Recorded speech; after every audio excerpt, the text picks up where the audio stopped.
भक्त भक्ति भगवंत गुरु चतुर नाम बपुए, इनके पद बंदन किए नासै विघ्न अनेक। सब संतन निर्णय कियो मति श्रुति पुराण इतिहास, भजवे को दोई सुघर कै हरिदास। बार बार बंदन करो श्रीनाभा भाए, जिन काढ़ो गाभा वेद को भक्त माल रस दें। श्री प्रियादास पद कमल पुनि बंदहु बारंबार, कीनी भक्ति रस बोधनी टीका अति सुख सार। चार जुगन में भक्त जिते तिनके पद की धूर, सर्वसु सिर धरि राखी हो मेरी जीवन मूल। प्रहलाद नारद पराशर पुंडरीका, व्यासांबरीश शुक शौनक भीष्म दालभ्यान, रुक्मांगदार्जुन वसिष्ठ विभीषणादि, पुण्यानिमान परम भागवताम नमामि। संत सभा झांकी नहीं कियो न हरि गुण गान, नारायण फिर कबन विधि तू चाहे कल्याण। जो हरि प्राप्ति की आस है तो हरि जन गुण गा, न तरु सुकृत भुंजे भी ज्यों जन्म जन्म पछता। भक्त दास संग्रह करे कथन श्रवण अनुमोद, सो प्रभु प्यारो पुत्र जो बैठे हर की गोद। काम ही नार पियार जिमी लोभी प्रिय जिमि दाम, तिमि रघुनाथ निरंतर प्रिय लागहु मोहि राम। बोलो बांके बिहारी लाल की जय। आप सभी वैष्णव जनों के चरणों में वंदन। और आज से भक्तमाल का एक नया प्रसंग शुरू हो रहा है। कलयुग के भक्तों का वर्णन अब नाभाजी कर रहे हैं। जैसे सतयुग, त्रेता और द्वापर में भगवान अवतार लेते हैं जिससे कि धर्म की संस्थापना हो, साधुओं का परित्राण हो, दुष्टों का नाश हो, ऐसे ही कलयुग में भगवान ने चार संप्रदाय के चलाने वाले जो चार मुख्य आचार्य हैं उनके रूप में सबसे पहले अवतार लिया। पहले तो 24 अवतार भगवान के मुख्य माने गए, वैसे तो भगवान के अनंत अवतार हैं, लेकिन तीनों युगों में तो 24 अवतार हैं। लेकिन कलयुग में भगवान जो है जिस तरह का काम होता है, परिस्थिति होती है, उसी तरह के अवतार के रूप में प्रकट होते हैं। जैसे कि परम श्रद्धेय सेठ जी महाराज, ये कारक पुरुष हैं, भगवान के ही अवतार हैं। क्योंकि घोर कलयुग में गीता प्रेस जैसी संस्थापना की स्थापना करके और भगवान की वाणी का जिस तरह से प्रचार उन्होंने किया, मानो कलयुग के माथे पर कील ठोक दी। हमको कलयुग में रहते हुए भी अभी कलयुग जैसा कुछ दिख नहीं रहा है। ज्यादा आराम से भक्ति कर रहे हैं, सतयुग का जैसा माहौल है। ऐसे भगवान के जो ये भक्त होते हैं, कला पुरुष होते हैं, अंश अवतार होते हैं, भगवान जो है विभिन्न अवतारों को इसलिए भेजते हैं। तो अब हमारे जो चार संप्रदाय हैं सबको जानना चाहिए। हिंदू होने का मतलब, सनातन होने का मतलब कोई छोटे मोटे कर्म कांड कर लेना और कोई व्रत तीर्थ त्योहार कर लेना नहीं है। हमारा वैष्णव संप्रदाय, हमारा सनातन संप्रदाय, उसमें कितने मुख्य संप्रदाय हैं और उनसे कितनी कितनी ब्रांचेज आगे निकली हैं, उनमें कौन कौन भक्त हैं, क्या क्या उनके सिद्धांत हैं, थोड़ा सा हमको जानना चाहिए। तो आइए, ये जो नाभाजी का छप्पे है, इसमें 4 संप्रदायों के बारे में चर्चा है। ये 2-3 क्लासों में पूरा होगा, लेकिन बहुत इंटरेस्टिंग है, सबको समझना चाहिए, जानना चाहिए। आइए पहले हम नाभाजी का छप्पे जो है वो गायन कर लें। 28 नंबर का छप्पे है ना। 24 प्रथम हरि बपु धरे, त्यों चतुर्व्यूह कलयुग प्रकट, 24 प्रथम हरि बपु धरे। हरि यानी भगवान, बपु यानी शरीर। भगवान ने 24 अवतार लिए। क्यों लिए? ऐसे ही जैसे लिए 24 अवतार, ऐसे ही त्यों चतुर्भ्यू। चतुर्भ्यू मतलब 4 अवतार उन्होंने और लिए। जैसे कि भगवान का जो भगवान श्री कृष्ण के चतुर्व्यूह हैं खुद का ही, वासुदेव, संकर्षण, प्रद्युम्न और अनिरुद्ध।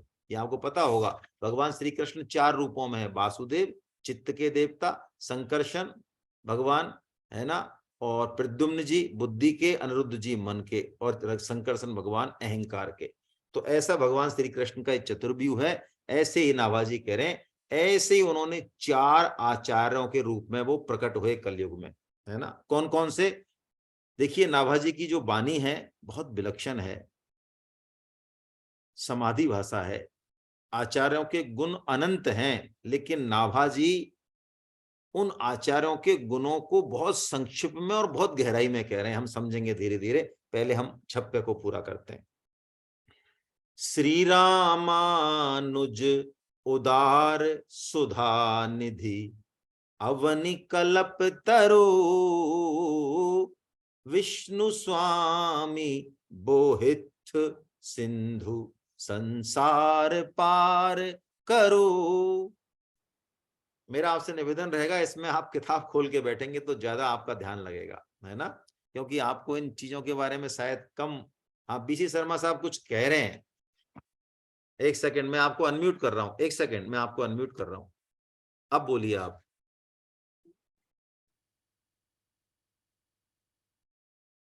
हाँ, ये सब पेज नंबर बताइए, क्या पेज नंबर क्या है? छप्पे 28 है ना। मैं बताता हूँ आपको, पेज नंबर ही बताता हूँ। लिखिए पेज नंबर 328। अरे अरे, आप देख लीजिए, छप्पे 28 है, बिना पेज नंबर के भी आपको निकालना आना चाहिए, है ना।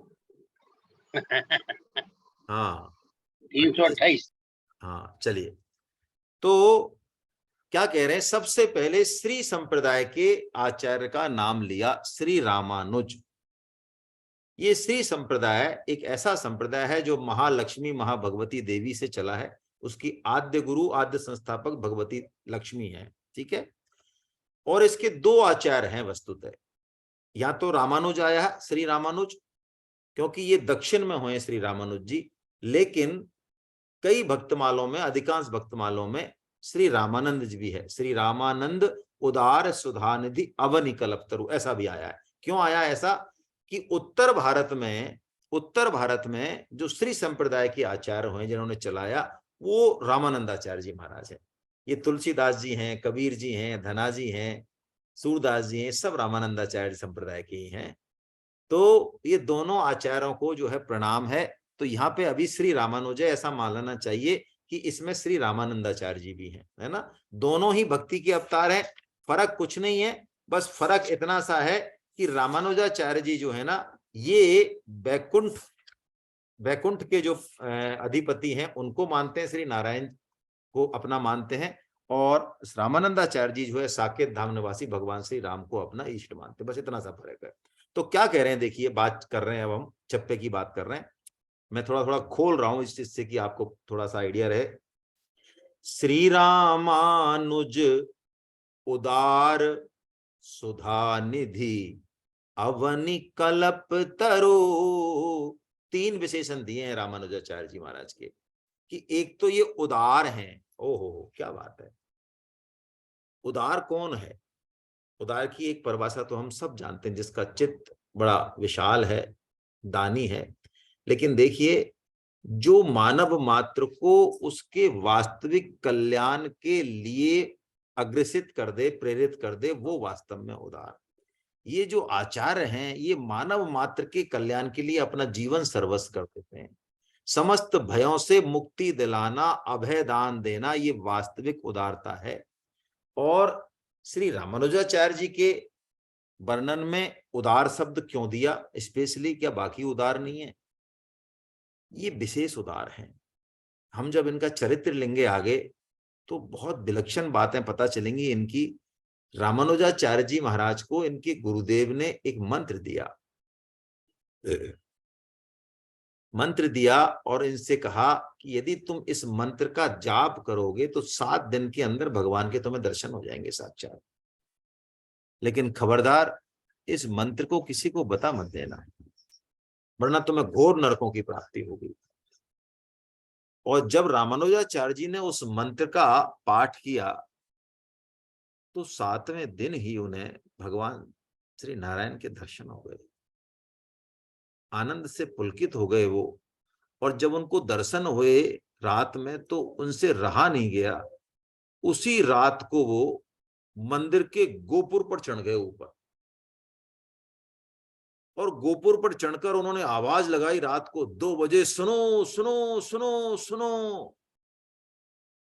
लोगों को हैं खूब आवाज लगाई कि मैं तुम्हें एक ऐसा मंत्र देने वाला हूं जिससे तुम्हें भगवान की प्राप्ति हो जाएगी, तुम्हारा परम कल्याण हो जाएगा। उसको सुन के 72 लोग आए, वो सभी आचार्य बने बाद में इन्हीं पंथ के हैं। इनका छप्पे हम आगे लेंगे, सारी कथा में नहीं कह रहा हूं जानबूझ के।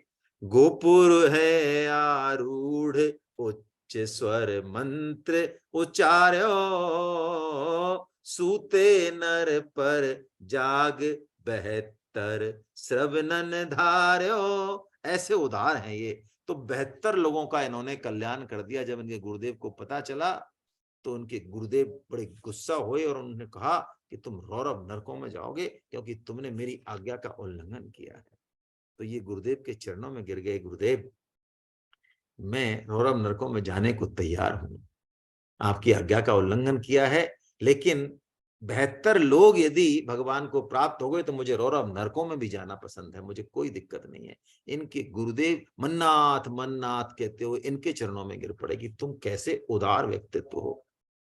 ऐसे इसलिए इनको उदार कहा नाभाजी ने, ऐसे ही नहीं कहा। आप ऐसे मत समझे, मैं आपको बार बार आपके चरणों में निवेदन करता हूं, नाभाजी की जो वाणी है इसमें एक भी शब्द कोई तुकतान का नहीं है कि कोई तुक मिलाई हो इस कारण कोई डाल दिया हो, जैसे कि हम भजनों में डाल देते हैं, ऐसे नहीं है, है ना। तो पहला विशेषण हुआ उदार का।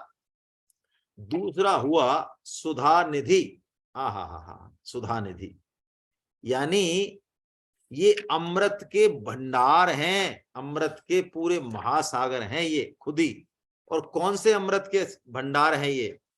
देखिए, एक तो अमृत होता है जो हम जानते हैं, जो देवता पी के अमर हो जाते हैं, लेकिन एक अमृत किसी और भी है। कौन सा अमृत है? वो भगवान की भक्ति का, प्रेम का, कथा रस का अमृत है। आपको पता हो, आपने सबने सुना होगा, श्री सुखदेव जी महाराज जब कथा कहते हैं तो देवराज इंद्र अमृत कलश लेकर उनके पास आते हैं। आहा, कि आप ये बदले में हमसे अमृत कलश ले लीजिए और हमें जो है कथा सुनने दीजिए। तो सुखदेव जी क्या कहते हैं? क्व सुधा कथा लोके क्वाच के मनिर महान। कि अरे मूर्ख, कहां कांच की गोली, कांच का टुकड़ा और कहां मणि, तुम दोनों की कोई तुलना हो सकती है? ले जाओ इस अमृत कलश को। ये भगवान के दिव्य वाणी और दिव्य जन्म कर्म का रस है, इसके सामने क्या अमृत कलश है। तो जो अमृत, जिस अमृत को पीने के लिए हम मरे जाते हैं देवताओं के, वो अमरता किसी काम की नहीं है। क्यों नहीं है? क्योंकि देवताओं में भी आपस में हार, द्वेष, चिंता, सब तरह की उनको बीमारियां रहती हैं। लेकिन ये जो रामानुजाचार्य जी हैं, ये उस सुधा के, उस अमृत के दाता हैं, जिसको कि यदि कोई एक बार पी ले तो फिर भगवान यन लब्धोपमान आनंदो भवति, वो उस परम आनंद को प्राप्त हो जाए, वो उस मदिरा में छका रहे हमेशा, जीते जी इस शरीर के साथ ही। यदि उस अमृत का एक बूंद हमें मिल जाए सुधा निधि की, भगवान की कृपा से, तो हमें इस दैहिक जीवन में भी कोई दुख स्पर्श नहीं कर सकता। दुख आएंगे जरूर, स्पर्श नहीं कर पाएंगे हमें। तो श्री रामानुज उदार सुधा निधि अवनि कल्पतरु, क्या बात है, क्या बात है। तीसरा विशेषण दिया इनका, अवनि यानी पृथ्वी के कल्पतरु हैं, ये कल्प वृक्ष हैं। अब बताइए, हमें कोई कल्प वृक्ष मिल जाए तो कैसा मजा आए, हम सब की जो है लाट टपकने लग जाए, कोई हमको मिल जाए भैया ऐसा कल्प वृक्ष। तो देखो, हमको ऐसा कल्प वृक्ष मिल भी जाए ना, तब भी कुछ कोई ज्यादा फायदा होने वाला नहीं है, क्योंकि हमको पता होना चाहिए कि कल्प वृक्ष जो देवताओं के पास है, जो 14 रत्नों में से एक है, वो कल्प वृक्ष सिर्फ अर्थ धर्म और काम को ही देने वाला है। उस कल्प वृक्ष से कोई ज्यादा फायदा होने वाला नहीं है। लेकिन ये जो कल्प वृक्ष है, कौन, रामानुजाचार्य जी जैसे श्री संप्रदाय के जो आचार्य हैं, ये वो कल्प वृक्ष है जो प्राणी मात्र के शोक और संताप को हमेशा हमेशा के लिए दूर कर देता है। यानी ये अर्थ काम और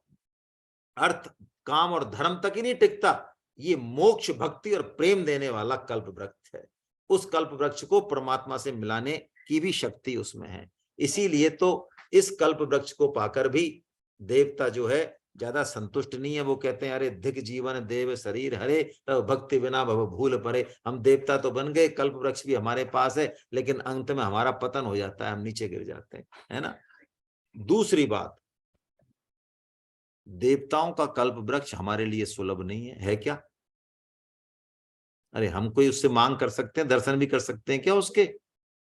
लेकिन देखिए, रामानुजाचार्य जी जैसे जो कल्प वृक्ष हैं, वो सबको सहज सुलभ है, और यही वास्तविक कल्प वृक्ष हैं। क्योंकि देवताओं के कल्प वृक्ष से दुख शोक मोह नहीं हट सकते, लेकिन इस कल्प वृक्ष के ऐसे शुद्ध भक्त के दर्शन मिल जाए, स्पर्शन मिल जाए, उनका संग मिल जाए, उनका वाणी प्रसाद मिल जाए, तो बस हमारे सारे शोक मोह दूर हो जाते हैं। तो कहा नाभाजी ने रामानुजाचार्य जी का कि श्री रामानुज उदार सुधा निधि अवनि कल्प तरो, विष्णु स्वामी बोहित सिंधु संसार पार करो। जैसे जैसे शब्द खुलेंगे आपको छप्पे में आनंद आएगा। छप्पे को आप गुनगुनाइए, याद हो जाना चाहिए छप्पे, है ना, इतना गुनगुनाना चाहिए, इतना गाना चाहिए कि याद हो जाए। तो रामानुजाचार्य जी की तो ये 3 विशेषण बताए, हम उनका चरित्र तो लेंगे, लेकिन अभी शॉर्ट में कर रहे हैं। विष्णु स्वामी, ये दूसरा संप्रदाय है, रुद्र संप्रदाय, जो रुद्रदेव से चले हैं। इसके जो आचार्य हैं वो विष्णु स्वामी हैं। तो विष्णु स्वामी के लिए क्या कह रहे हैं कि विष्णु स्वामी बोहित, बोहित यानी वो तो जहाज है, ओहो, कोई नौका नहीं है छोटी मोटी, है। जैसे हम अपना ही अपना कल्याण करने के लिए छटपटाते रहते हैं, कैसे भी हमारा तो कल्याण हो, दूसरों का कल्याण करेंगे। लेकिन विष्णु स्वामी के लिए कह रहे हैं नाभा जी कि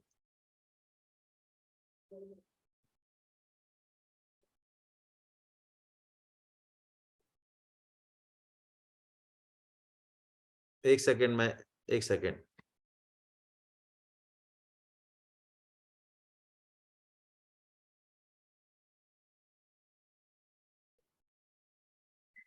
तो विष्णु स्वामी बोहित, कौन बोल रहा है बाहर इतनी तेज?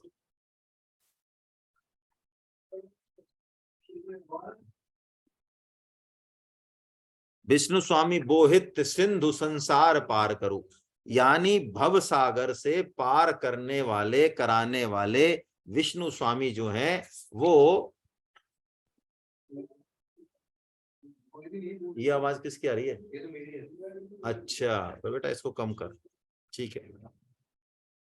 तो भवसागर में जो हमारे जैसे जीव हैं उनके लिए ये जो है जहाज के समान है ना।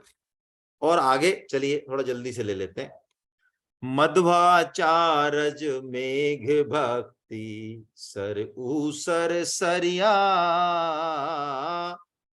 निम्बादित्य आदित्य कुहर अज्ञान जुहरिया। क्या कह रहे हैं? मध्वाचार्य तीसरे जो संप्रदाय है, श्री हो गया, रुद्र हो गया, और कौन सा बचा? ब्रह्म संप्रदाय।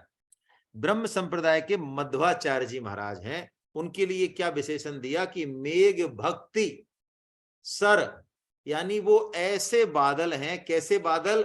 भक्ति के ऐसे बादल हैं जो ऊसर भरिया, यानी जो ऐसी जमीन हो बिल्कुल बंजर, हमारे जैसे कोई महा वैसे हो कि कोई भगवान में कभी मन लगे ही नहीं, चाहे कितना ही सत्संग कर लें, ऐसे महाभटों को भी, यानी ऐसे भक्ति का रस बरसाते हैं वो कि बंजर जमीन में भी जो है भक्ति की फसल जो है लहलहाने लगे। ऐसे मध्वाचार्य जी हैं ब्रह्म संप्रदाय के। उनकी ये विशेषण बताया। और बताया निम्बादित्य, चौथा जो हमारी संप्रदाय है, यानी यूनिवर्सिटी मान लो इनको, ज्ञान की 4 यूनिवर्सिटी है ये सनातन धर्म की। ये निम्बार्क संप्रदाय, जिसको सनकादि भी कहते हैं, है ना, क्योंकि उनके सनकादि जी आदि गुरु हैं। लेकिन इसको प्रवर्तक जो हैं इसके, वो निम्बकाचार्य जी महाराज हैं, है ना। निम्बकाचार्य जी महाराज, जिनकी आपने देखा हो अपने राजस्थान में पीठ है, सलेमाबाद में जो पीठ है ना, सलेमाबाद अजमेर में जाते हैं, वो निम्बकाचार्य पीठ ही है। तो निम्बका आचार्य जी जो है, निम्बका आचार्य जी, इनका नाम क्यों पड़ा आगे हम पढ़ेंगे कि इन्होंने सूर्य को दिखा दिया नीम के वृक्ष में से, इसलिए निम्बक अर्घ यानी सूर्य। तो ये आदित्य है, यानी सूर्य के समान है। कुहर अज्ञान जुहरिया, यानी अज्ञान के कुहासे को हरने के लिए ये सूर्य के समान है, ऐसा जो है नाभाजी ने कहा। जन्म कर्म भागवत धर्म संप्रदाय थापी अघट 24 प्रथम हरि बपु धरे त्यों चतुर्भ्यू कल युग प्रकट 24 प्रथम हरि बपु धरे। जन्म कर्म भागवत धर्म, देखिए संप्रदाय थापी अघट, अघट यानी इन लोगों ने ऐसी भक्ति की, धर्म की ऐसी संस्थापना कर दी। कैसे कर दी? अपने जीवन से। जन्म और कर्म इनके जो दिव्य हैं, अपने आचरणों से इन्होंने वैष्णव धर्म के 4 संप्रदायों की जो अचल ऐसी स्थापना कर दी कि आज भी हम उनसे प्रकाश पा रहे हैं। जैसे कि शंकराचार्य जी भगवान हैं, उन्होंने 4 पीठों की स्थापना भारत के 4 कोनों में कर दी, वरना आज ये भारतीय संस्कृति की बचती नहीं, सनातन का नाम नहीं बचता, क्योंकि भगवान शंकर ही तो भगवान शंकराचार्य बन के आए हैं। तो कहने का मतलब है, ये सबसे पहले नाभाजी ने जो है वो अपने ये 4 संप्रदायों का स्मरण करते हैं। तो आइए अब हम एक एक संप्रदाय ले लेते हैं। देखिए, भगवान के प्रकट होने के जो कारण हैं, अवतार लेने के कारण, वही इन संप्रदायों के भी कारण है, आचार्यों के, है ना। क्यों? कि कलयुग में युग चक्र है, भगवान का प्रभाव है, युग की काल की गति है, क्या पता क्या है। लेकिन कलिमल ग्रसे धर्म सब लुप्त भय सदग्रंथ और दंभिन निजमत कलप के प्रकट किए बहुपंथ। यानी जो वैष्णव संप्रदायों की जो धाराएं हैं, सत्य धाराएं हैं, शुद्ध धाराएं हैं, उनमें कलयुग में क्या होगा, अभी भी होने लग गया है। नए नए आचार्य जो है, नए नए ज्ञानी पैदा होते हैं और उन सबको तोड़ मरोड़ के जो है ऐसा अर्थ दे देते हैं नया नया। तो ऐसा कहा गया कि ऐसे दम्भियों ने नए नए मत, बहुत सारे पंथ प्रकट कर दिए, जैसे कर्म कांड हो गए कई सारे। तो इन सब को खत्म करने के लिए और धर्म की सही संस्थापना करने के लिए ये आचार्य आते हैं। एक तो इनका ये कारण है। दूसरा कारण, कलयुग में ग्रंथों का पारायण हर कोई कर नहीं सकता, करे तो समझ नहीं सकता, इसलिए ये आचार्य उन भागवत धर्मों को जी कर दिखाते हैं।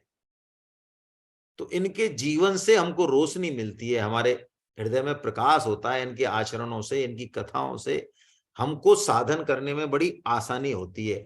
दूसरा, ये हमारी क्षमताओं के हिसाब से, युग धर्म के हिसाब से, जैसे कलयुग चल रहा है तो ये इस तरह के जो है चीजें बता देते हैं जिससे कि हल्का फुल्का साधक, प्राणी मात्र भी, जीव मात्र भी अपना कल्याण कर सके। जैसे कि कलयुग में बताया कि कलयुग में हम थोड़ा सा भी भगवान में भक्ति करने की कोशिश करें, थोड़ा सा संयम करें इंद्रियों पे, तो बहुत आसानी से भगवान मिलते हैं। कोई 1000 10,000 साल तक जब तप या व्रत उपवास की जरूरत नहीं है। क्यों नहीं है? स्वामी जी बताते थे इस बारे में कि कलयुग में भगवान बहुत सस्ते हैं, क्योंकि उनके ग्राहक बहुत कम है, इसलिए बहुत सस्ते हो गए भगवान। जिस चीज के ग्राहक कम हो जाते हैं वो चीज सस्ती मिलती है। तो कलयुग में भगवान सस्ते मिलते हैं, है ना। तभी तो कहा तुलसीदास जी ने, कृतयुग त्रेता द्वापर पूजा मख अरुजो। तीनों धर्मों का देखिए बताया है कि यहाँ पे पूजा है, यहाँ यज्ञ है, मख यानी यज्ञ, और यहाँ पे योग है। इनके बिना भगवत प्राप्ति नहीं होगी। कृतयुग यानी सतयुग, त्रेता और द्वापर में क्रमशः ये है। जो गति हो ये सो कली, इनसे जो गति होगी, हरि नाम ते पावहि लो। अब लोग कहते हैं राम राम राम राम राम राम करने से क्या होगा? अरे, राम नाम कोई सामान्य नाम नहीं है। राम नाम करने से ये सभी साधनों का सार है। इसीलिए तो कलयुग को, और कलयुग में विशेष इफेक्टिव है। इसीलिए तो कलयुग में आपने श्रीमद् भागवतम में कथा सुनी होगी, परीक्षित जी ने कलयुग को खत्म नहीं किया। परीक्षित जी से पूछा कि आप चाहते तो कलयुग को खत्म कर देते, तो आपने कलयुग को खत्म क्यों नहीं किया? उसको 5 स्थान क्यों दे दिए? पहले तो 4 स्थान दिए, है ना। हिंसा दिया, जुआ दिया, परस्त्री गमन दिया, इस तरह से। तो फिर उसने सोना और मांग लिया। 5 स्थान क्यों दिए आपने? रहने के लिए कलयुग इन 5 स्थानों में रहता है। तो सुखदेव जी बताते हैं इसका कारण कि कलेर दोष निधोरा अजन ही अस्ते एको महान गुना। कलयुग में बहुत सारे दोष हैं, लेकिन एक महान गुण है। क्या महान गुण है? कीर्तनादेव कृष्णस्य मुक्त संग परम ब्रजे। कि कलयुग में कीर्तन मात्र से, भगवान के संकीर्तन मात्र से, भगवान के नाम लेने मात्र से जो है आदमी मुक्त हो जाता है, भगवान के परम पद को प्राप्त कर लेता है। इसलिए कलयुग को उसमें रहने दिया। तो ऐसे कलयुग में जब ये 4 आचार्य महाभट प्रकट हो गए और इन्होंने अपने अपने संप्रदाय का साधन भक्ति का वर्णन किया, तो फिर हम क्यों चिंता करें। आइए हम एक एक आचार्य की सिद्धांतों को भी समझें और क्या उन्होंने बताया वो भी हम जो है समझें, है ना। तो श्री रामानुजाचार्य जी, देखिए श्री रामानुजाचार्य जी ये भगवान शेष हैं वस्तुतः। कल हमने अष्टकुल नागों की छप्पे लिया था, नाभाजी का 27 का। तो इनकी नेह निष्ठा और समर्पण बड़ी अद्भुत होती है नागों की, और शेष नाग जी की तो अद्भुत है। कल हमारी चर्चा हुई थी। 1000 मुखें इनकी, 2000 जिब्याएं, 2000 जिब्याओं से भगवान का लगातार नाम लेते हैं। 1000 नाम डेली नए लेते हैं, पहली चीज। दूसरी बात, ये भगवान के आसन भी हैं, भगवान इनके ऊपर ही लेटे हुए हैं। ये भगवान की छत्र भी हैं, सिंहासन भी है। सभी काम भगवान की, बेड भी यही है, सिंहासन भी यही है, और ऊपर से छत्र भी यही है। अकेले शेष जी सारा काम कर रहे हैं, है ना। तो रामानुजाचार्य जी ये गुरु तत्व हैं, बेसिकली शेष जी के अवतार हैं, है ना। तो रामानुजाचार्य जी का जो आविर्भाव है, रामानुजाचार्य जी ये इनका पूरा चरित्र हम जब अगला छप्पे लेंगे तो उसमें थोड़ा सा अच्छे से दिया हुआ है, वहीं लेंगे, वरना फिर मिक्सिंग हो जाएगा। जैसे कि नाभाजी ले रहे हैं उसी तरह से हम ले रहे हैं। तो रामानुजाचार्य जी की हमने बस विशेषणों की चर्चा कर ली, बाकी इनका चरित्र जब इनका छप्पे आएगा आगे 31 नंबर का, तो उसी में हम लेंगे इनका सारा जन्म कर्म। बस इनका थोड़ी सी एक चीज हम समझ लें, जो थोड़ा दिमाग लगाने वाली बात है और वो समझना चाहिए। क्या क्या समझना चाहिए? देखिए इन आचार्यों ने, चारों आचार्यों ने, और इनके अलावा शंकराचार्य जी महाराज ने और उसके अलावा चैतन्य महाप्रभु जी ने, इन्होंने अपने अपने कुछ सिद्धांत दिए हैं। इन सिद्धांतों को ठीक से समझना चाहिए हमको, हालांकि है बहुत कठिन है ये, लेकिन ये जानना चाहिए। सब ने अपने अपने सिद्धांत दिए। क्या सिद्धांत दिए? एक ही चीज पे सिद्धांत दिए, अलग अलग नहीं दिए। दिए अलग अलग है, चीज एक पे दिए। क्या दिए? माया, जीव और ईश्वर। माया कह दो, जगत कह दो, जीव यानी हम, और ईश्वर, इन तीनों के आपस में क्या संबंध है, यानी हमारा भगवान से क्या संबंध है, हम भगवान के कैसे अंश हैं, इसके बारे में इनके सबके अलग अलग सिद्धांत है। अलग होके भी एक है, थोड़ा थोड़ा अंतर है ना। वो सिद्धांत जो है हमको थोड़ा सा इनको सीखना चाहिए। रामानुजाचार्य जी का और रामानंदाचार्य जी महाराज का जो सिद्धांत है उस पे हम चर्चा कर लें। उससे पहले शंकराचार्य जी के सिद्धांत पे चर्चा कर लेते हैं, क्योंकि शंकराचार्य जी का सिद्धांत सबसे पहले आया है, और उनके बाद जिसने भी कोई सिद्धांत दिया वो शंकराचार्य जी के सिद्धांत से प्रभावित तो है ही। शंकराचार्य जी का सिद्धांत आपको पता होगा, अधिकांश लोगों को। क्या सिद्धांत है? अद्वैतवाद। शंकराचार्य जी महाराज ने ये घोषणा की, ब्रह्म सत्यम जगन मिथ्या। ठीक है, एक ही तत्व है, ब्रह्म सत्य है, सगुण ईश्वर की शंकराचार्य जी भगवान ने उसको जो है नहीं कहा। और उन्होंने कहा ये जो हमको जगत दिखता है, यहाँ तक कि हम भी जो अपने आप को देखते हैं, ये सब माया की कल्पना है। और वो माया ऐसी है कि काल्पनिक मिथ्या होते हुए वो प्रतीत होती है। जैसे कि उन्होंने इसको कहा, रस्सी होती है अंधेरे में, रस्सी में हमको सर्प का भ्रम हो जाता है। तो इसको, माया को उन्होंने रज्जू सर्पवत कहा, कि रज्जू में सर्प नहीं है, लेकिन वो सर्प जब रस्सी हिलती है तो हमको सर्प हिलता डुलता दिखाई देता है, उसी की तरह दिखाई देता है। काट लेता है तो मर भी जाते हैं लोग बाग, इतना जो है विश्वास हो जाता है। तो ये शरीर और संसार ये माया का खेल है। वास्तव में ये एक ब्रह्मी ब्रह्म है, और जीव जो है वो ब्रह्म का अंश है, उससे अभिन्न है। कैसा अंश है? उन्होंने इसकी भी बड़ी व्याख्या करी। क्योंकि जैसे मैं आपको इसलिए इस पर निवेदन कर रहा हूं, क्योंकि ये चीजें थोड़ा सा देखनी चाहिए हमको। वेदांत दर्शन है ये, थोड़ी बहुत तो देखनी चाहिए। क्योंकि भगवान श्री कृष्ण ने भी 15.7 में कहा गीता में, ममे वांसो जीव लोके। तो हम जब इनको नहीं देखेंगे गहराई से तो हमको लगेगा कि भगवान के अंश हैं हम। तो अंश का मतलब क्या होता है? अंश का मतलब कोई बहुत बड़ी चीज में से कोई छोटा सा पार्ट नहीं होता है। हम प्राय अंश का मतलब यही समझते हैं, ऐसा नहीं है। अंश का मतलब छोटा सा पार्ट हो गया तो फिर तो आत्मा सर्वव्यापक कहां रही? ऐसा नहीं है। इन्होंने इसको बताया कि जैसे प्रकाश का कोई कण होता है, चित्कन, वो भी व्यापक है, प्रकाश का ही अंश है, लेकिन प्रकाश से वो भिन्न भी है और अभिन्न भी है। ऐसा इन्होंने उदाहरण दिया। तो हम ऐसा जो है, तो सबसे पहले अद्वैतवाद। अद्वैत मतलब तत्व एक है, द्वैत नहीं है, दो नहीं है, एक ही है सब कुछ। दो यदि दिखाई देता है तो माया कारण दिखाई देता है। ऐसा ये भगवान शंकराचार्य जी का मत है। सबसे पहला मत तो हम ये समझ लें। अब हम बात कर रहे हैं रामानुजाचार्य जी महाराज के मत की। इन्होंने क्या सिद्धांत दिया है ना, इसको कहते हैं शुद्धाद्वैत, सॉरी विशिष्टाद्वैत, है ना। आप में से नींद तो नहीं आने लगी ना किसी को? ये वेदांत की भाषा ऐसी है।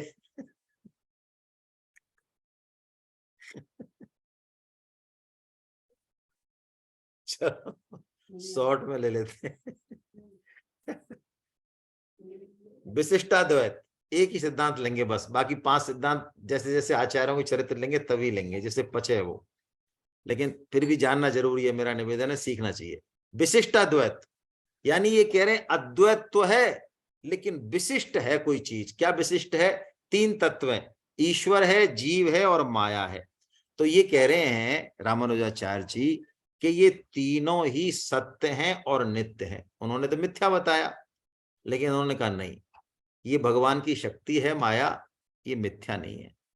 दूसरा इन्होंने कहा जगत भी मिथ्या नहीं है, क्योंकि ब्रह्म सत्य है तो ब्रह्म से आने वाली, उद्भूत होने वाली कोई वस्तु है, वो भी सत्य है। वैष्णव जगत को मिथ्या नहीं मानते, उसे भगवान का ही रूप मानते हैं। ठीक है, तो विशिष्टाद्वैत क्यों कहते हैं इसे, मैं बता देता हूं। देखिए, जैसे हमारा शरीर है, तो हमारे शरीर में आत्मा है, तभी ये शरीर है। आत्मा नहीं रहती तो ये शरीर कोई अस्तित्व नहीं है। ऐसे ही परमात्मा है इस जगत के मूल में, तभी इस जगत की स्थिति है, वरना इस जगत की स्थिति नहीं है। ठीक है, इसलिए ब्रह्म को उन्होंने क्या कहा, सत भी कहा और असत भी कहा, चित और अचित दोनों कहा, चित अचित विशिष्ट कहा उन्होंने। ठीक है, और इन्होंने ये कहा कि जो जगत है उसका इससे अद्वैत है, इसीलिए इस सिद्धांत को उन्होंने विशिष्टाद्वैत कहा। ठीक है, तो ये रामानुजाचार्य जी का सिद्धांत है, और उत्तर भारत में इसी सिद्धांत को जो है किसने बताया, रामानंदाचार्य जी महाराज ने। आगे हम रामानुजाचार्य जी का चरित्र लेंगे, वो छप्पे में लेंगे, 31वें छप्पे में। अभी हम विष्णु स्वामी जी का चरित्र ले लेते हैं थोड़ा जल्दी। ठीक, विष्णु स्वामी जी ये रुद्र संप्रदाय, जो दूसरा संप्रदाय, उसके आचार्य हैं। इनके थोड़े जन्म की कथा सुन लेते हैं। द्रविड़ देश में मदुरा नगर दक्षिण में, वहां इनका जन्म हुआ। कैसे हुआ इनका जन्म, कि इनकी जो माता थी वो यशोमती, और पिता थे इनके देव स्वामी, तो इनके कोई संतान नहीं थी। तो श्रीमद् भागवतम में पयोव्रत का उल्लेख है। दिति और अदिति का जब वर्णन आया, कश्यप ऋषि, कश्यप जी बताते हैं, तो पयोव्रत, तो इनकी माता जो हैं वो संतान के लिए पयोव्रत का वो अनुष्ठान करती हैं, बहुत नियम पालन से। तो बिल्कुल श्री कृष्ण जन्माष्टमी के दिन भगवान विष्णु जो है उनको दर्शन देते हैं, माता को, और कहते हैं कि तुम्हारे इस व्रत से मैं प्रसन्न हो गया। पयोव्रत से प्रसन्न हो जाते हैं भगवान, और इसलिए तुम्हारे संतान नहीं है, लेकिन मैं स्वयं ही तुम्हारे पुत्र रूप में आऊंगा। और उसके करीब 10-11 महीने बाद जो है अवतार होता है, भगवान विष्णु स्वामी जी भगवान अवतार लेते हैं। तो चूंकि भगवान विष्णु से मिला ये बालक, इसलिए इस बालक का नाम रख दिया विष्णु। और देखिए बड़े मजे की बात, कि जब बालक का 16 संस्कार होते हैं ना, तो अन्नप्राशन संस्कार, अन्नप्राशन संस्कार यानी जब बालक को सबसे पहले अन्न दिया जाता है, और उसका फिर रुचि परीक्षा लेते हैं उससे। रुचि परीक्षा मतलब कई सारी चीजें रखते हैं, ये हमारे सनातन धर्म में वर्णन है। आजकल हम नहीं करते, लेकिन पहले इस तरह की चीजें थी। शस्त्र रख दिए, खिलौने रख दिए, कोई यंत्र रख दिया, कोई पुस्तक रख दी, कुछ और रख दिया। तो बालक में जिस तरह वो, हालांकि है, देखिए बालक चीजों को देखेगा, बीच में बैठा देते थे, चारों तरफ चीजें होती थी, लेकिन बालक जिस चीज को पकड़ लेता था तो ये माना जाता था कि बालक की रुचि इसमें है।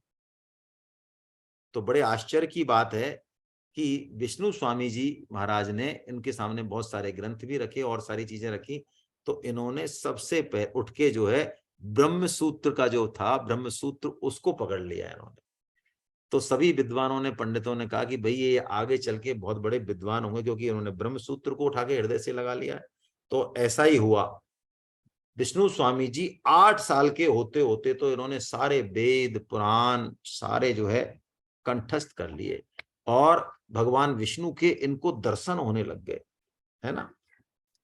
अब जब इन्होंने सारे शास्त्रों का पढ़ा, सारे शास्त्रों को, तो इन्होंने जो रिजल्ट दिया वो बड़े काम का है। देखिए, सारे शास्त्रों को पढ़ के इनको ये लगा कि सब शास्त्रों का और वेदों का जो सार तत्व है वो एकमात्र भगवान श्री कृष्ण है। ये बात गीता में कहीं कही है क्या, कोई बताए? ये बात गीता में कहीं कही है क्या? आप में से कोई बताएं, लिख दें, चैट पे लिख दें, या तो किसी को याद आ रहा हो तो।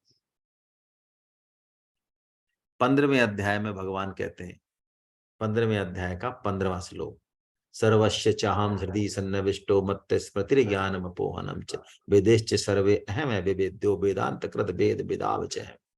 भगवान कहते हैं वेदों को जानने वाला, वेदों का सार तत्व तो केवल और केवल मैं हूं। तो जैसे ही विष्णु स्वामी जी को ये अनुभव हुआ, तब इनका मन हो गया कि मेरे को कैसे भी जो है भगवान श्री कृष्ण के दर्शन होने चाहिए। चटपटी लग गई उनके, और जब चटपटी लग जाती है ना, तब भगवान को दर्शन देने पड़ते हैं, लेकिन भगवान थोड़ी प्रतीक्षा करवाते हैं, आनंद आता है उससे। जब तक भूख नहीं लगी हो तब तक खाने का क्या स्वाद। तो 5-6 दिन बीत गए, तब इन्होंने निश्चय कर लिया कि अब यदि भगवान दर्शन नहीं देंगे तो मैं अन्न जल ग्रहण नहीं करूंगा। 6 दिन और बीत गए बिना अन्न जल, दर्शन नहीं हुए। तो इन्होंने सोचा फिर इस तन को रखने से भी क्या फायदा है, जिस तन को भगवान के दर्शन नहीं हुए उस शरीर को भी रखने से क्या फायदा। जैसा कि दशरथ जी कहते हैं ना, है ना, कौन सी चौपाई है वो, नहीं, तन रखब मैं कहा, इस तन को रख के मैं क्या कहूं, जिसने मेरे भगवान श्री राम के प्रति प्रेमपन का निभा ही नहीं किया, ऐसा हिंदी अर्थ है। चलिए, तो जैसे ही ये जो है अपने शरीर का नाश करने वाले थे कि अचानक पूरे कमरे में प्रकाश फैल गया और इन्होंने देखा, चुंधिया गए इनके नेत्र। तो भगवान की साक्षात भगवान श्री कृष्ण अपनी कोटि कोटि जो है उनकी जो ऐश्वर्य है, उनकी कांति है, उससे श्रृंगार रस से परिपूर्ण भगवान श्री कृष्ण जो है इनको दिखाई दिए। नील सरोरुह नील मणि, नील नील धर श्याम, लाजहि शोभा निरखी, कोटि कोटि सतकाम। लाजहि तन शोभा निरखी, कोटि कोटि सतकाम। ये तुलसीदास जी की चौपाई है। मनु शतरूपा के सामने जब भगवान प्रकट होते हैं तब मनु शतरूपा ये बात कहते हैं। और ऐसा दर्शन करते हैं विष्णु स्वामी जी, बिल्कुल मनु शतरूपा की तरह, कि पलकों को नहीं झपका रहे और भगवान के रस का पान कर रहे हैं। छवि समुद्र हरि रूप बिलोकी, और एक एकटक रहे नयन पट रोकी, चित वही सादर रूप अनूपा, और तृप्ति न मानहि मनु शतरूपा। ऐसा जो है भगवान का रूप है। किशोर अवस्था है, माथे पर मोर मुकुट है, तिरछी चितवन है, मंद मंद मुस्कान है, मुरली वादन कर रहे हैं, 2 सखियां चवर ढुला रही हैं। ऐसे त्रिभुवन मोहन मदन मोहन स्वमन मोहन अपने परम आराध्य भगवान श्री कृष्ण का देव दुर्लभ दर्शन पाकर विष्णु स्वामी जी आनंद विभोर हो गए, और भगवान भी इनकी अवस्था को देखकर इनके सिर पर कर कमल फिराने लगे, और इनकी दशा को देखकर भगवान ने, बालक ही तो हैं, इनको अपने हृदय से लगा लिया और वात्सल्य रस में सरोवार कर दिया, और भगवान ने इनको बिना मांगे प्रेम लक्षणा भक्ति का वरदान दिया। विष्णु स्वामी बड़े विद्वान थे, सारे शास्त्रों को ज्ञाता थे। तो शास्त्रों में जहां जहां इनको अटकाव था, शास्त्रों में आपस में कई सारी चीजें एक दूसरे की विरोधी होती हैं, तो देखिए कैसे सौभाग्य है इनके, भगवान से ही जो है इन्होंने प्रश्न पूछे, और भगवान ने इनको समस्त श्रुति और सारों का सिद्धांत समझाया। भगवान ने अपने श्रीमुख से उस सिद्धांत को हम 3 जो है हिंदी अर्थ में समझ लेते हैं। जो तुम्हारे सम्मुख में अहूं, सोई सदा सब में मैं रहे हूं। भगवान कहते हैं जैसा मैं तुमको देख रहा हूं ऐसे ही मैं सब में हूं। मोहितज और तत्व है कोई, संक पंक यह डारो धोई। यानी मेरे अलावा कोई और है ही नहीं। दिखते जरूर हैं अलग अलग रूपों में, लेकिन मूल में एक मैं ही हूं, निराकार साकार रूप में, भेद रहित शिव परम तत्व में। भगवान कहते हैं, जैसा कि भगवान गीता में कहते हैं, वही बात आ गई। इतना साहित्यों को पढ़ते हैं तो गीता के श्लोकों में बड़ी विलक्षण बात पता लगती है। भगवान कहते हैं ना 7.7 में, सर्व ओ कौन सी, अरे 7, मत्तये परतरम नान्यत किंचिदस्ति धनंजया, मयि सर्वमिदं प्रोक्तम प्रोक्ते सूत्रे मणिगणाय। ऐसा कहते हैं ना भगवान, मैं ही मैं हूं। ऐसा ही भगवान ने इनको कहा। अब देखिए बड़ा अच्छी बात है, बड़ा अच्छा चरित्र है। विष्णु स्वामी जी भगवान से जब वार्ता कर रहे हैं तो भगवान का जाने का समय हुआ, तो विष्णु स्वामी जी मचल गए। विष्णु स्वामी जी ने कहा, महाराज देखो, मैं इस रूप को छोड़ नहीं सकता, आप मेरे सामने हमेशा रहने चाहिए। यदि आप जाना चाहते हो तो फिर ऐसा करो, या तो मेरे को ले चलो, और नहीं तो आप मेरे सामने खड़े रहो ऐसे ही, मैं अब आपके दर्शन के बिना भगवान ने अब ये वक्त को पीछे पड़ा मेरे। तो उन्होंने कहा या तो आप मेरे को सदा सर्वदा दर्शन देते रहो, और यदि सदा सर्वदा दर्शन देना संभव नहीं है तो फिर आप मेरे को ले चलो, मैं आपके इस रूप को, इस संबंध को एक क्षण के लिए भी छोड़ना नहीं चाहता हूं। देखिए भक्त के वश में होते हैं भगवान, ऐसे ऐसे भक्त जो है भगवान को उलझाते हैं कि भगवान को भी बड़ा आनंद आता है इनमें कि देखो कैसा ये भक्त कैसे उलझा रहा है मुझे। तो भगवान ने फिर ऐसा कहा कि देखो भाई तुमको मैं ले तो नहीं चल सकता, क्यों, अरे तुमको काम कराने के लिए तो भेजा है यहाँ, तुमको काम करना है बहुत बड़ा, तुमको ले चलेंगे तो फिर क्या लेना देना, फिर भेजा ही क्यों हमने। तो महाराज फिर हमारी तो शर्त वही है। तो उन्होंने कहा ऐसा है, तुम एक काम करो कि तुम एक मूर्ति बनवा लो, जैसा तुमने मेरा रूप देखा ना ऐसी की ऐसी मूर्ति बनवा लो, तो उस मूर्ति में, उस विग्रह में मैं प्रवेश कर जाऊंगा तो वो साक्षात मेरा ही रूप लगेगी तुमको, बिल्कुल सचल लगेगी एकदम से, जीवंत विग्रह ऐसे ही होते हैं। तो देखो विष्णु स्वामी जी कितने चतुर हैं, संतों की चर्चा मात्र से कल्याण होता है, संग से। उन्होंने कहा महाराज हमारा क्या लेना देना है कौन मूर्ति वाला, और ऐसी मूर्ति कोई बना सकता है क्या, हम कहाँ जाएंगे, किससे बोलेंगे और किससे क्या वर्णन करेंगे, हमको तो खुद का ही होश नहीं है, हैं? तो आप ही करो ये इंतजाम भी, आप ही जो है कोई ढूंढो, कोई मूर्ति कलाकार, कोई भागवत भक्त ढूंढो, हमारे पास क्या सामान है, हमारे पास कोई सामान नहीं है। तो देखो आप भगवान ने मजबूरन होके भक्त का देखिए आप, भगवान ने मजबूरन होके एक मूर्ति वाले को अपना दर्शन देना पड़ा। बोलो अब इसमें कौन सा थ्योरी ऑफ कर्म लग गया, बताओ आप, अब मुझे बताओ। कोई जो कहते हैं ना कर्म प्रधान विश्व करी राखा, अरे बहुत अच्छी बात है, वो तो तुलसीदास जी की चौपाई है, सही है, गलत नहीं है, लेकिन इसमें उस मूर्ति वाले ने कौन सा कर्म कर दिया। रामानुजा विष्णु स्वामी जी की वजह से उस एक भक्त था मूर्ति वाला, उसको स्वयं भगवान ने दर्शन दिए, और एक बार ने कई बार दिए हैं कि भैया हमारी नाक ऐसी है और ऐसी है, तब उसने वो मूर्ति बनाई, इतनी बढ़िया मूर्ति, आहा ऐसा विग्रह, और भगवान स्वयं उसमें फिर प्रवेश कर गए। विष्णु स्वामी जी इस विग्रह को हमेशा अपने साथ रखते, हमेशा अपने साथ रखते हैं। फिर विष्णु स्वामी जी ने, जो भगवान का काम है, असली काम तो भगवान की आज्ञा पालन है, तो भगवान की आज्ञा से फिर माता पिता की आज्ञा से उत्तराखंड गए, बद्रिका आश्रम, बद्री नारायण, वहां इन्होंने साक्षात नर नारायण के दर्शन किए। वेद व्यास गुफा, व्यास गुफा है, वहां वेद व्यास जी के दर्शन किए, और वेद व्यास जी से पुनः उन्होंने, क्योंकि गुरु के बिना, तो उन्होंने प्रस्थान त्रयी दोबारा पढ़ी, उपनिषद, गीता और ब्रह्म सूत्र, इसको प्रस्थान त्रयी बोलते हैं। इन तीन के बिना कोई आचार्य नहीं हो सकता। आचार्य का मतलब ये है, हम जो आपस में कह देते हैं ना आचार्य आचार्य, ये फर्जी उपमा है। आचार्य का मतलब है जो गीता, उपनिषद और ब्रह्म सूत्र, इन तीनों का पूरा सांगोपांग अध्ययन कर ले और इन तीनों पे भाष्य लिखे, स्वतंत्र भाष्य, तब वो आचार्य की पदवी पाता है। ये है शास्त्रों में प्रावधान। हम आजकल किसी को भी आचार्य कह देते हैं, आओ महाराज आचार्य के नाम की तो ये तीनों इन्होंने उनसे पढ़े, और वेद व्यास जी की कृपा से ही इन्होंने फिर सुखदेव जी के दर्शन किए।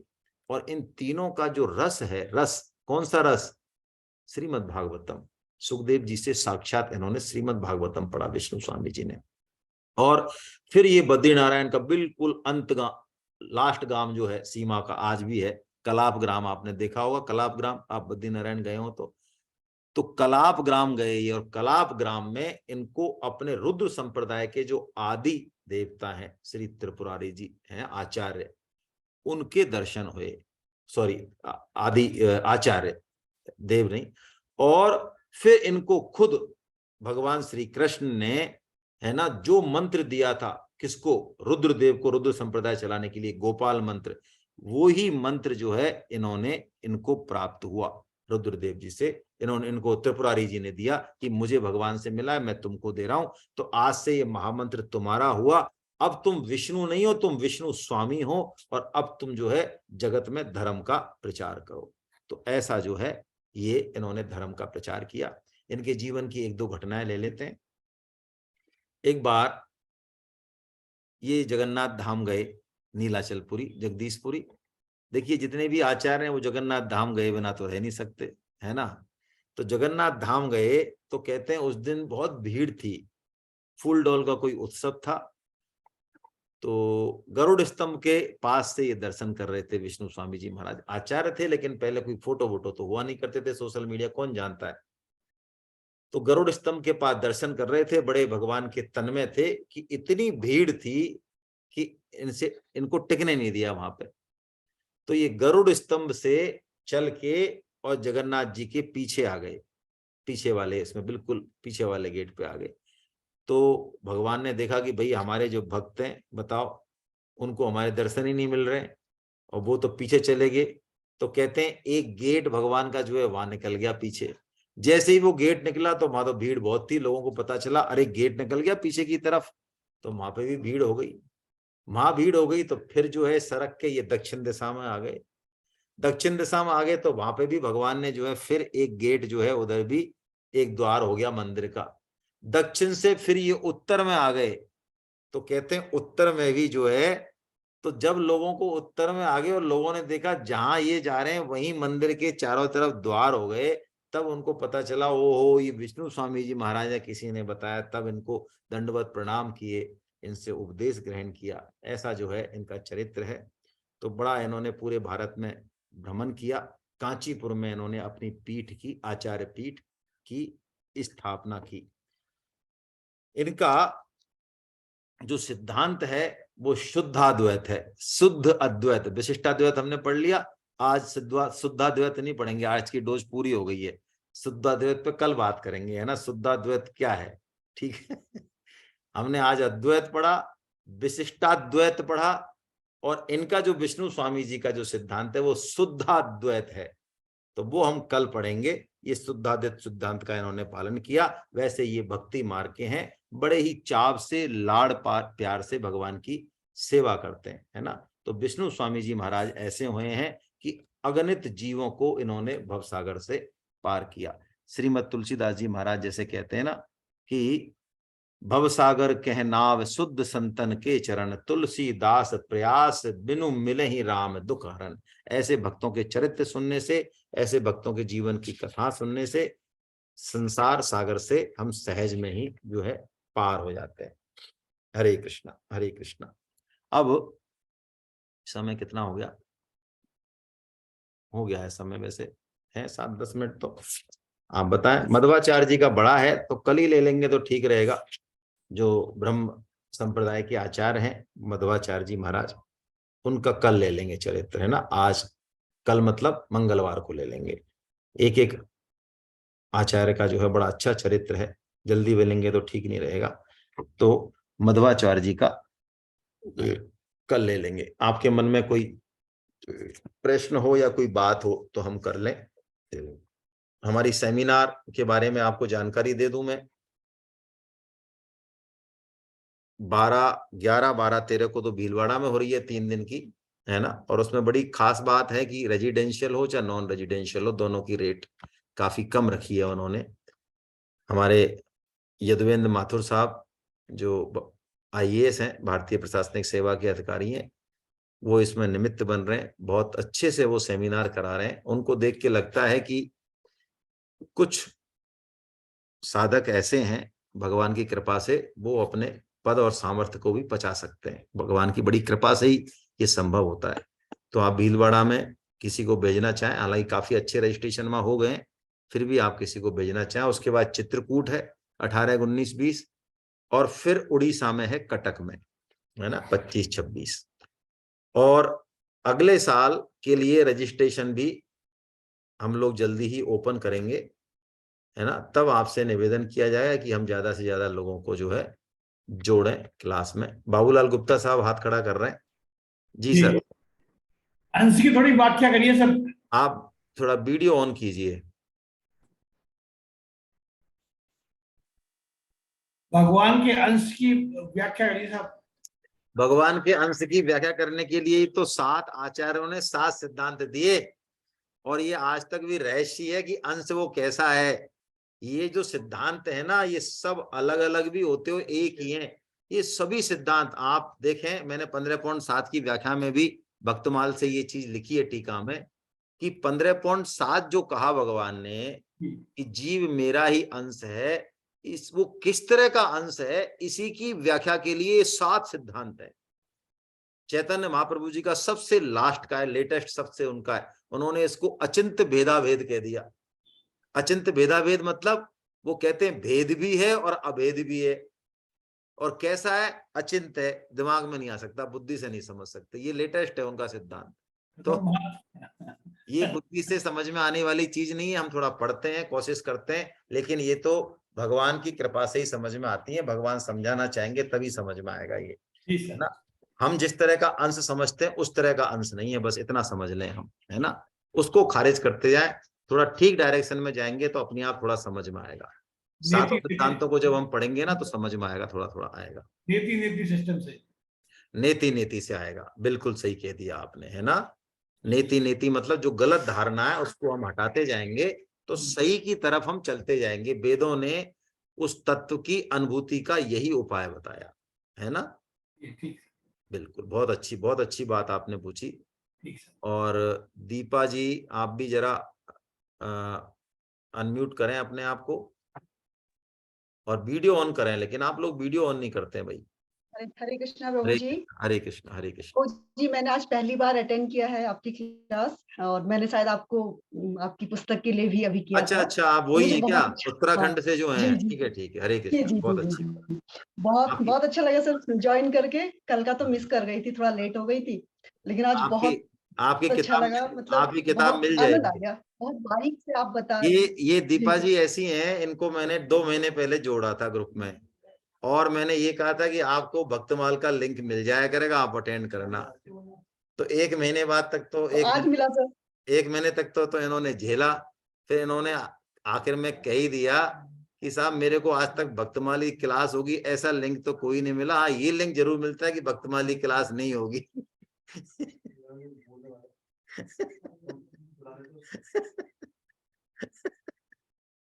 तो चलिए, आज आपने ज्वाइन कर लिया, बड़ा अच्छा लगा, बहुत अच्छी बात है।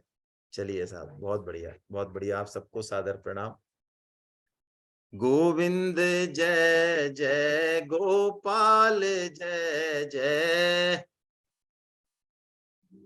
जय जय गोपाल जय जय, राधा रमन हरि गोविंद जय जय, राधा रमन हरि गोविंद जय जय, गोविंद जय जय गोपाल जय जय, गोविंद जय जय गोपाल जय जय, राधा रमण हरि गोविंद जय जय, राधा रमण हरि गोविंद जय जय, राधा रमन हरि गोविंद जय जय, राधा रमण हरि गोविंद जय जय, नाम संकीर्तनम यस्य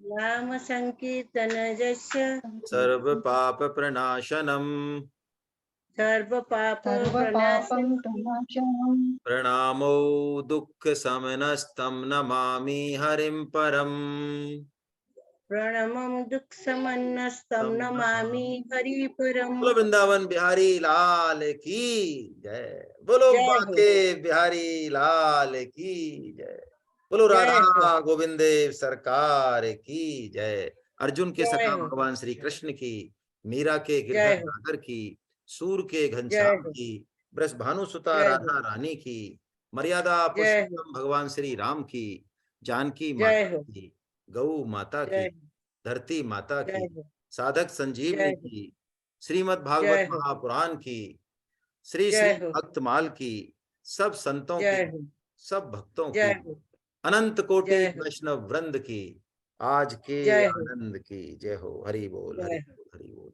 आप सभी को प्रणाम, और अगले वीक हम फिर मिलेंगे, और आशा करेंगे कि अब गैप नहीं आएगा, लगातार चलेगा। जय जगन्नाथ, जय जगन्नाथ, जय जगन्नाथ।